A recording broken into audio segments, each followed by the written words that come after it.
Welcome back. Let's learn about price estimation using durations. Alright, so recall from a previous lesson on Macaulay and modified durations that we can represent the price or the present value of a set of cash flows with a function p of I that we either call the price function or the present value function.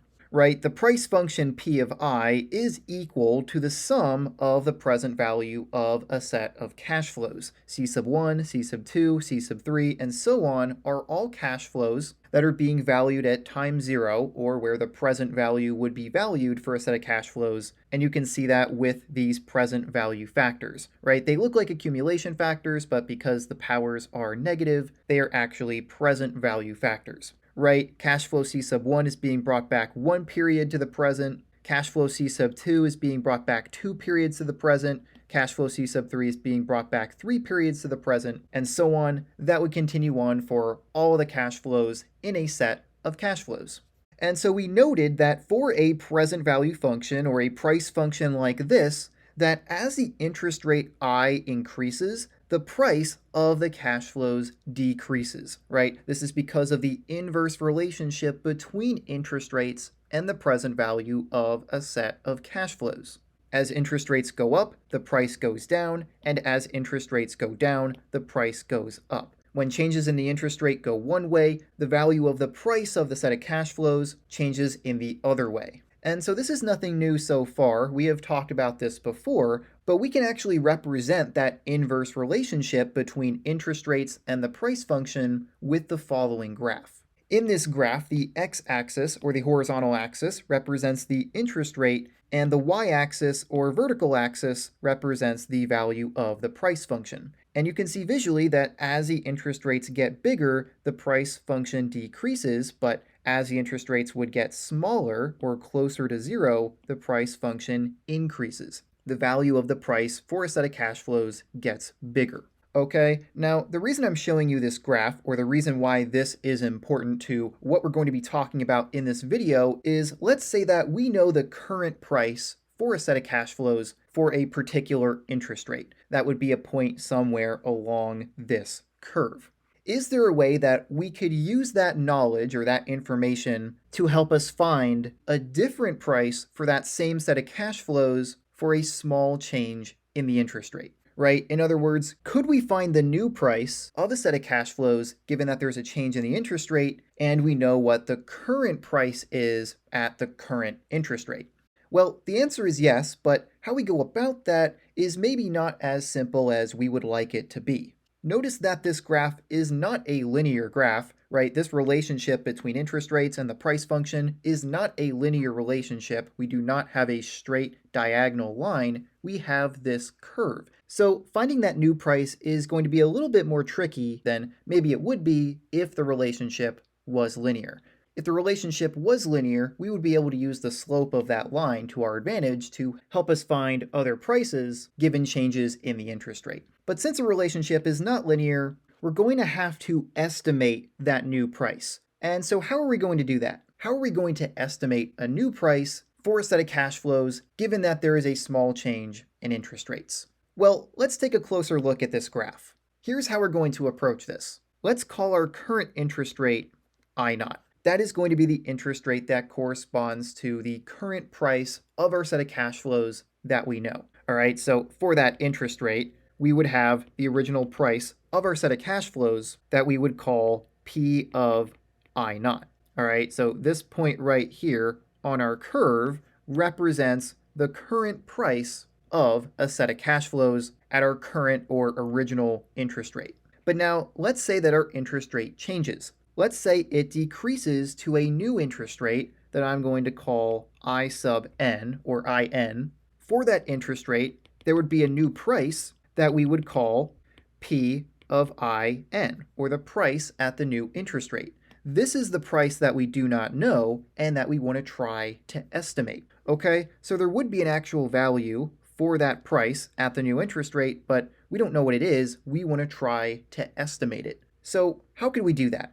Well, one way that we can go about estimating this price is by making use of a tangent line. In particular, we're going to draw a tangent line through the point of our original interest rate and price. Okay, so this line right here is a tangent line. It is a line that takes the slope at the point along the curve of our original interest rate and its price.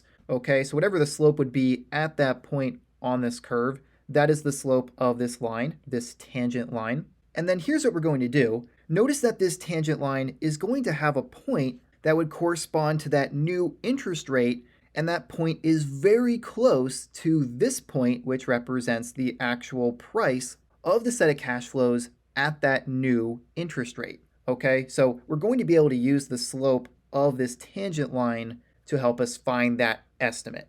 And if it doesn't make sense yet, you'll see what I'm talking about in just a little bit. But right here along the tangent line is a point that is going to represent our price estimate at that new interest rate. And I'm going to label that with P of I sub n star, okay? That star is just going to let us know that this is an estimate. It's not the actual value of the price function at that new interest rate. It's just an approximation, okay? And so now, on this tangent line, we have identified 2 points, right? We have this point right here, which represents our original interest rate and its corresponding price, and we have this point right here, which represents our new interest rate and its estimated price. It's really close to what the actual price is, but it's not quite the same. It's just an estimate or an approximation, okay? And so using these 2 points, what we can do is represent the slope of this tangent line, and then from that slope, we will be able to create an equation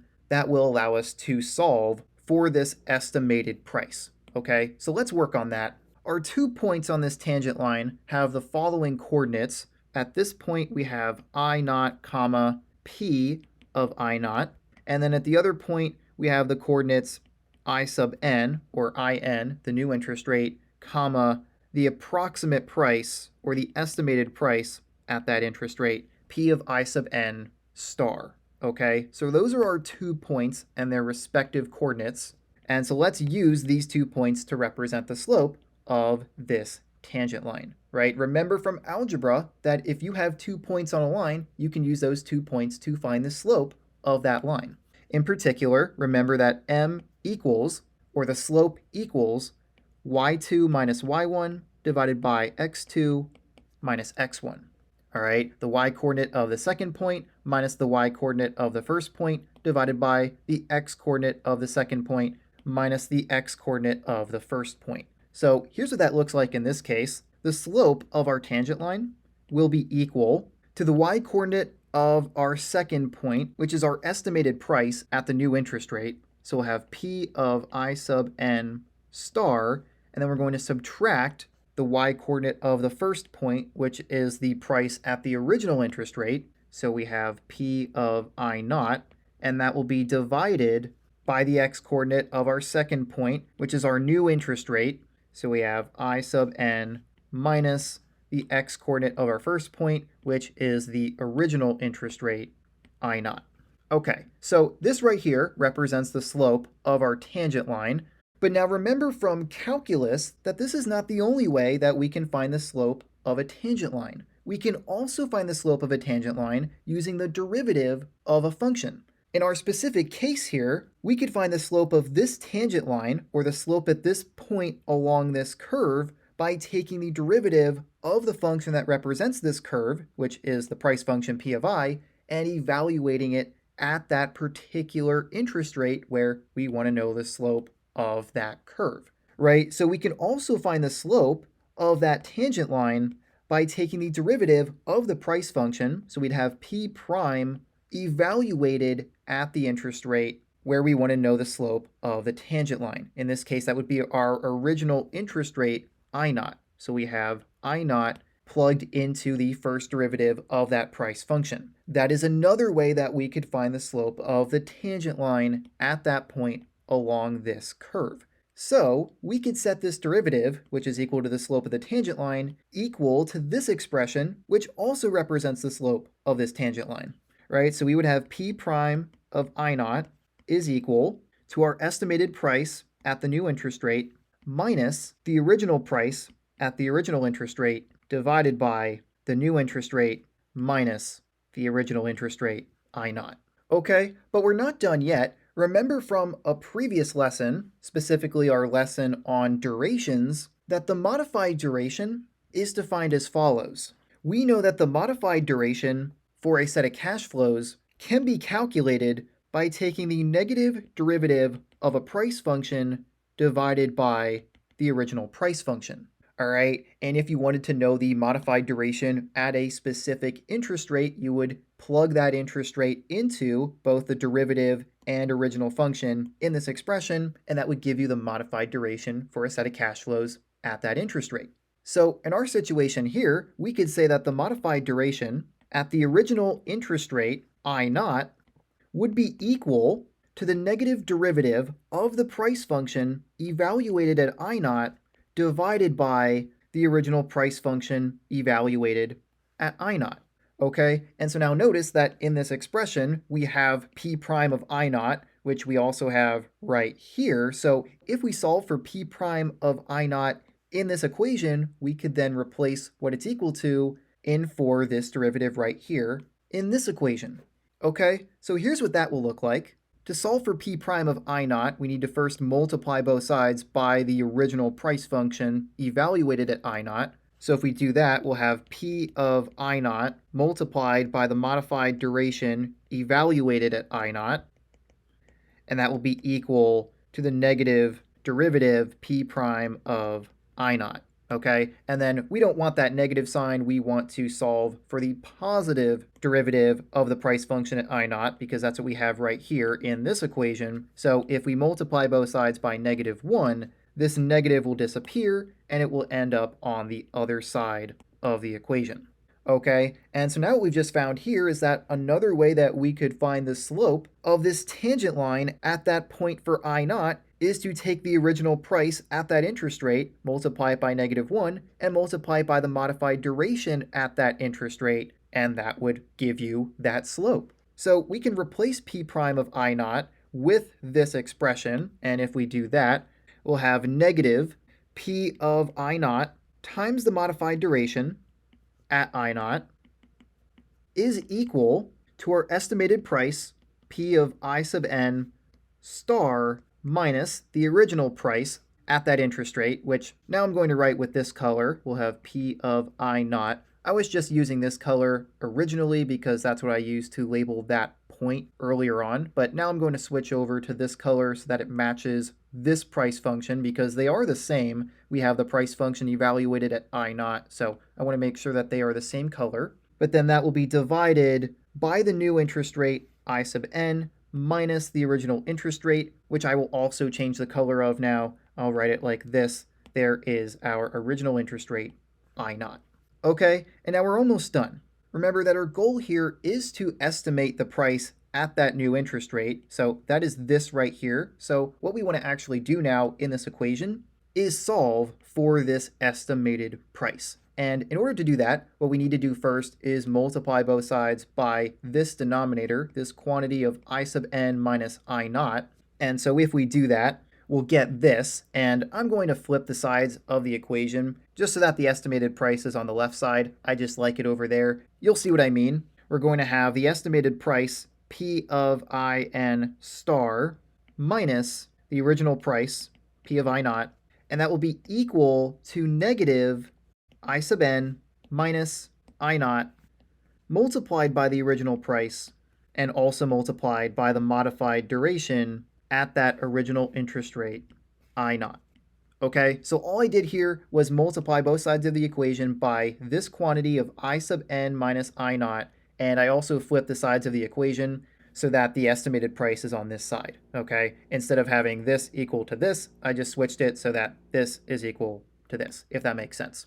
Okay, because now what we can do is solve for this estimated price by adding the original price to both sides of the equation. So if we do that, we will have that the estimated price, p of I sub n star, is equal to the original price minus all of this. All right, so we're going to have I sub n minus I naught, and that will be multiplied by the original price and the modified duration at the original interest rate, I naught. Okay, and now we have solved for the estimated price. However, there is one more simplification that we can make here that would be nice. Notice that both of these terms on this side of the equation include a factor of the original price evaluated at I naught. So what we can do is pull that out of both of those terms. So let's do that yet.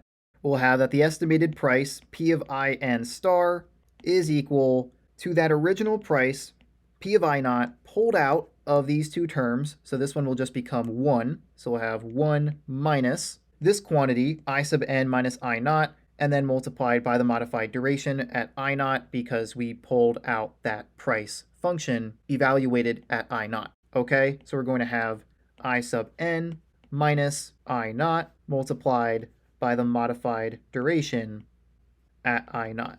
Okay, and this right here is what we have been working towards throughout this entire video so far. What we have just found is a way for us to approximate or estimate the price of a function at a new interest rate, given that we know both the original interest rate, the new interest rate, the price function at the original interest rate, and the modified duration at the original interest rate. Okay, and the way that we actually write this is like this. Remember that this is an estimate of the actual price at that new interest rate. So really what we would say here is that P of I sub n, the price at that new interest rate, is approximately equal to all of this. Okay, this is the actual final equation that we got from all of this work. And what this is called, what we call this, is the first order modified approximation. It's how we can approximate the price or the present value of a set of cash flows at a new interest rate using a modified duration.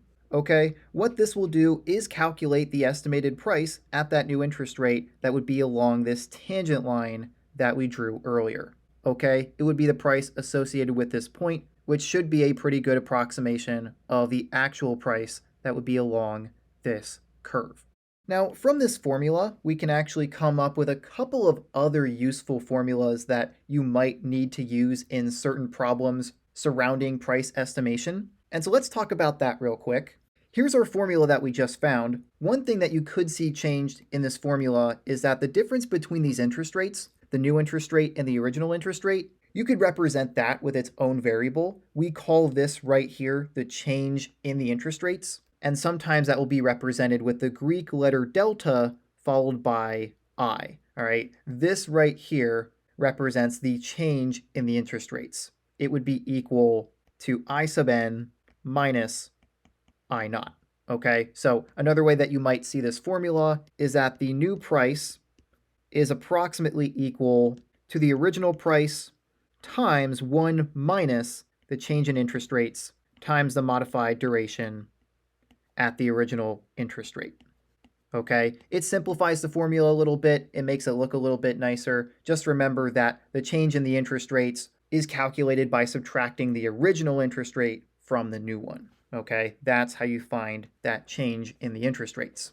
Now, something else that you could do with this formula is this. What I'm going to do is just distribute this original price back through this quantity, and then we can do something pretty cool. If you distribute this back through, the new price is approximately equal to the original price times 1, so just the original price, minus the original price times delta I, or the change in interest rates, times the modified duration evaluated at that original interest rate. And then if you were to subtract this original price from both sides of the equation, I'm just going to do it like this. You'll have the new price minus the original price is approximately equal to the negative original price times the change in interest rates times the modified duration at the original interest rate.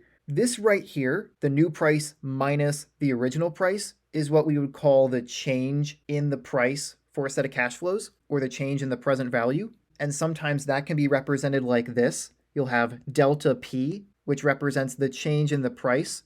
That would be equal to P of I sub n, or the new price, minus the original price, P of I naught. Okay, so this is something else that you might see. You might see this formula used like this. The change in the price is approximately equal to the negative original price times the change in interest rates times the modified duration evaluated at that original interest rate. Okay, so this can also be very useful because sometimes you may be asked to calculate the approximate change in the price given a change in an interest rate and the modified duration of the set of cash flows for that interest rate. Okay, and then one other thing that you might find useful is that if you were then to divide both sides of this equation by the original price, this is what you'll get.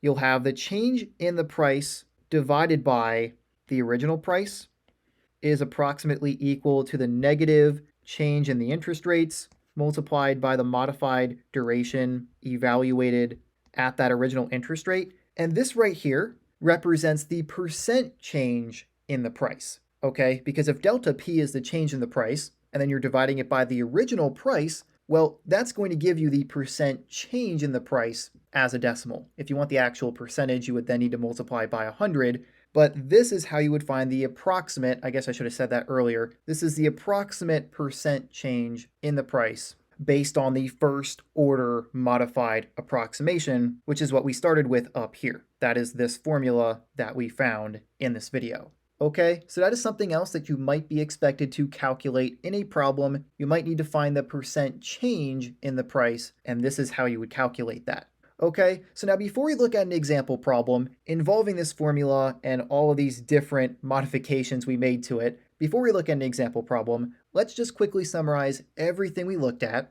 The first order modified approximation is used to estimate the new price of a set of cash flows given a change in interest rates and the modified duration for that set of cash flows. The price at the new interest rate, I sub n, is approximately equal to the original price, or the price at the original interest rate, I naught, multiplied by 1 minus the change in the interest rates, which could be represented by delta I, but is calculated by taking the new interest rate minus the original interest rate, and then you would multiply by the modified duration that is calculated using that original interest rate. Okay, and then as we discussed, the change in price, delta P, would be equal to the new price minus the original price. Okay, and not only that, but you could calculate that change in price by slightly altering the formula for the first order modified approximation.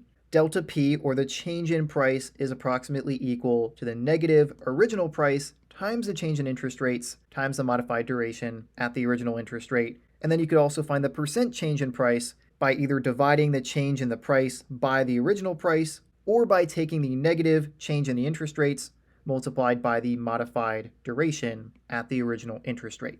Okay, so those are all the formulas that you need to know regarding a first order modified approximation. Now let's finally take a look at an example where we use these formulas.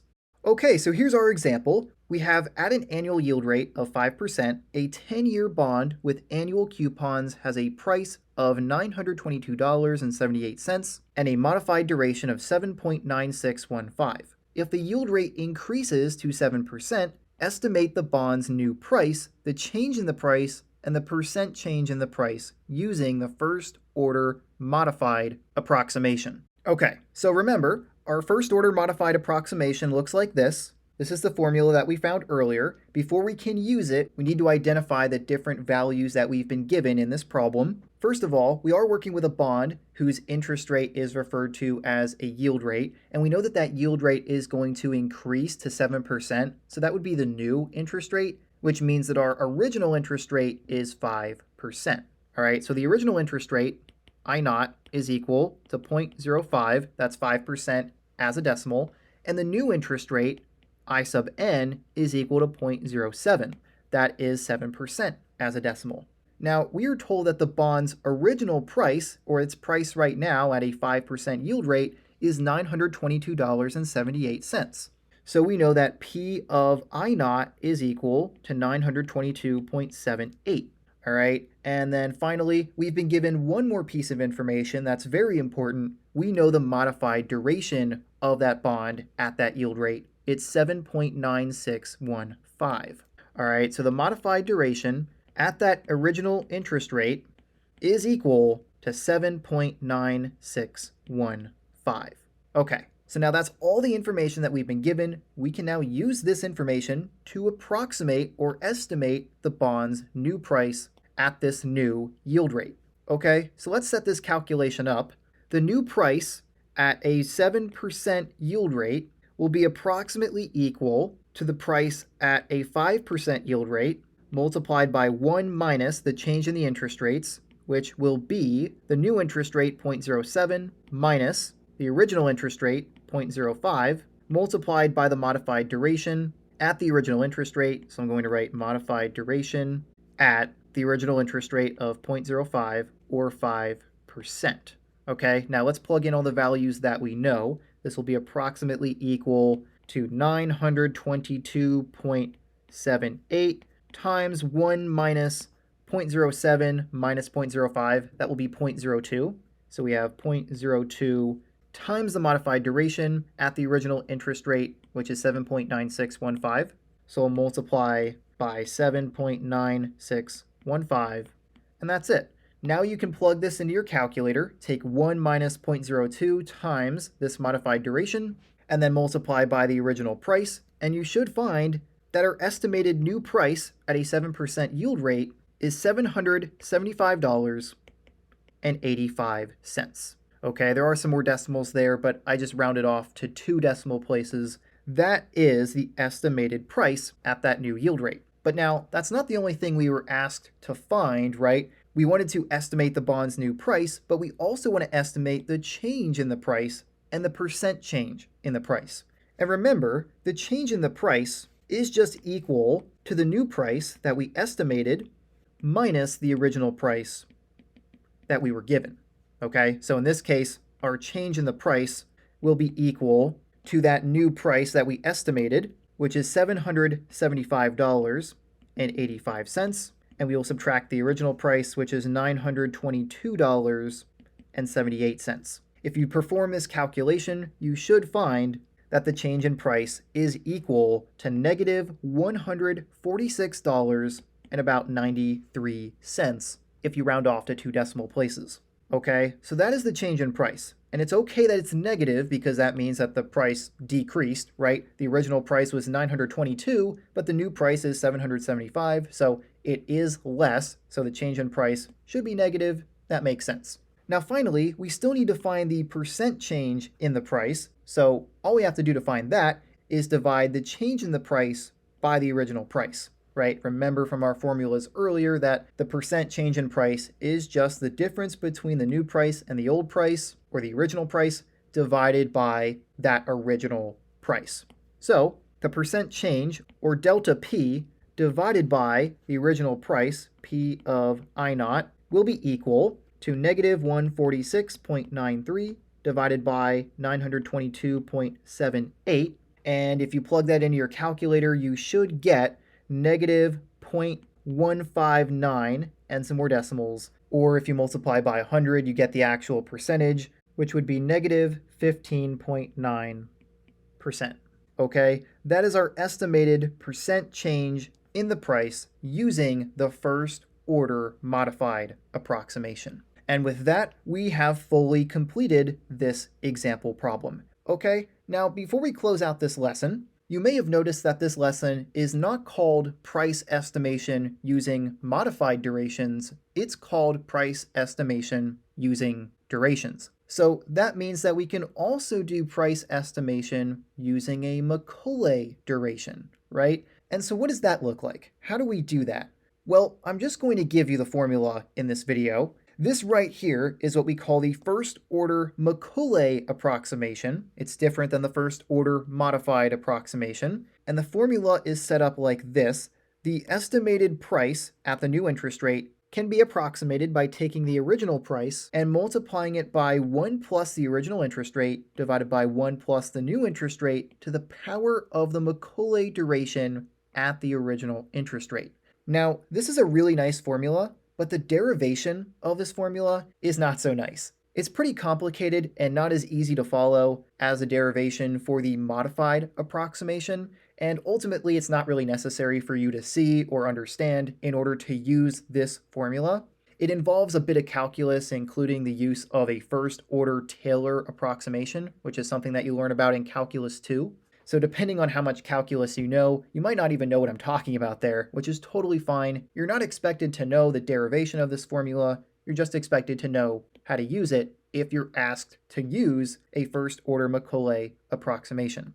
Okay, now with that being said, if you do want to see the derivation of this, I am going to have a video of the derivation of this formula available on my membership site, JK Math Plus. So if you're interested in seeing the derivation anyway, I will have that available for members at JK Math Plus. Okay, but once again, the proof of this formula is not necessary for you to understand to use it in problems in financial mathematics asking you to use a first order Macaulay approximation. Okay, but now putting that aside, this is the first order Macaulay approximation formula, and so let's test it out. Let's use it with an example problem. Here I have pretty much the same example from earlier that we used for the first order modified approximation, except now instead of working with a modified duration, we are going to work with a Macaulay duration. We have an annual yield rate of 5%, a 10-year bond with annual coupons, has a price of $922.78, and a Macaulay duration of 8.3596. If the yield rate increases to 7%, calculate the new price of the bond using the first order Macaulay approximation. Okay, so you will notice that the information in this problem is all the same except that we've been given a Macaulay duration instead of the modified duration for this bond.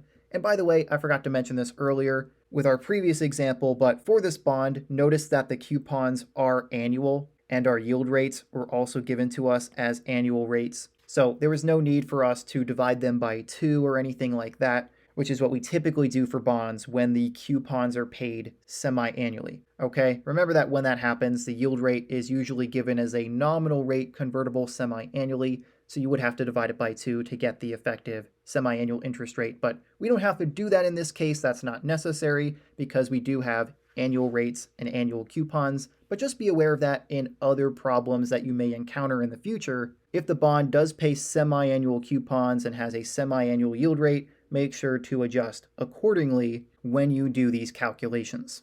But anyway, back to what we're doing here. In this example, we want to use the first order Macaulay approximation to estimate the new price of this bond. So let's recall that formula. Here it is. In order to use it, we need to identify a couple things from our problem here. We need to know the original price of the bond, we need to know the original interest rate, the new interest rate, and the Macaulay duration. So let's identify those different values. Our original interest rate or original yield rate is 5%. So I naught is equal to 0.05. That's 5% as a decimal. And we want to know the new price if the yield rate increases to 7%.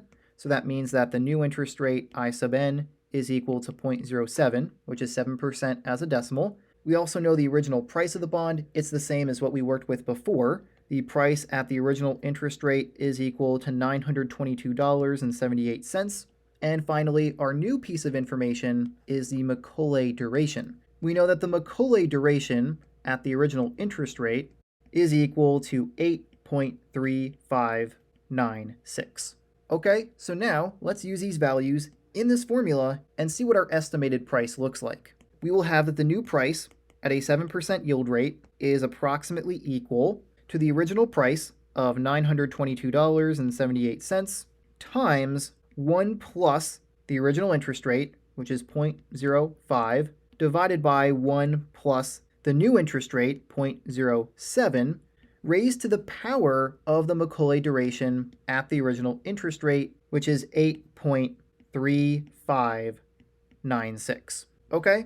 And so this is a fairly simple calculation for you to put into your calculator. You'll have 1.05 divided by 1.07 raised to the power of 8.3596, and then you'll multiply that by the original price of 922.78.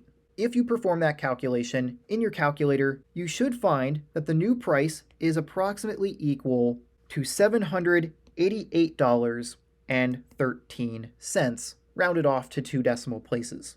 Okay, so that is the estimated new price using a first order Macaulay approximation, not a first order modified approximation. And you'll notice here that we were working with essentially the same scenario, except earlier we were working with the modified duration, but this time we had the Macaulay duration, but those two values are related. And our estimated prices using these two different approximation methods are different.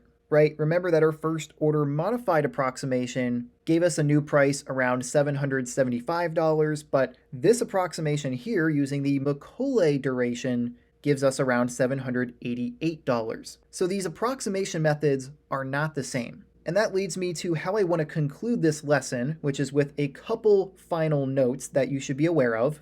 The first thing is that when all cash flows are positive for a set of cash flows, the first order Macaulay approximation is going to be more accurate than the first order modified approximation. Okay, so the Macaulay approximation is going to give you an estimated price that is much closer to what the actual price would be for the change in interest rates than the modified approximation would, assuming that all cash flows are positive. Okay, and similar to the derivation of the Macaulay approximation formula, proving that this is true is very complicated and is a bit beyond the scope of what you need to know for this course. So unfortunately, you're just going to have to take my word for it that this is true. Proving that this is the case can be done, but is a bit unnecessary for the purposes of this lesson video. Okay, but another note here is that you do need to know both approximation methods. They are different. They produce different approximations. They give different results. And so they're not interchangeable. You have to know both formulas. Because if a problem asks you to use the first order modified approximation, you need to use that approximation method. You can't switch over to the Macaulay approximation method because you like that one better. It doesn't work like that. You have to use the one a problem tells you to use. Okay, and that leads in nicely to my last note here, which is that a problem will or should tell you which method to use. If it doesn't, I guess it's up to you. But in most cases, if a problem is looking for a particular answer, they should tell you which approximation method to use. You shouldn't have to decide that for yourself. And so that's just something that you want to keep in mind as well. Okay, make sure to identify which method a problem is asking you to use, and then make sure to use that right method. Even if you're given the wrong duration, right? If you're told to use a modified approximation, but you're given a Macaulay duration in the problem, just use the relationship between a MACD and a mod D to get the modified duration that you need to actually calculate that estimated price. Okay? And so if you want to get some practice doing just that, then you're going to want to head on over to the examples video for this topic, because this is it for this lesson on price estimation using durations. So now you are ready to tackle some practice problems, which you can find in my examples video. If you have any questions, please let me know in the comments. But if you don't have any questions, this is all I had for this video, so I will see you next time.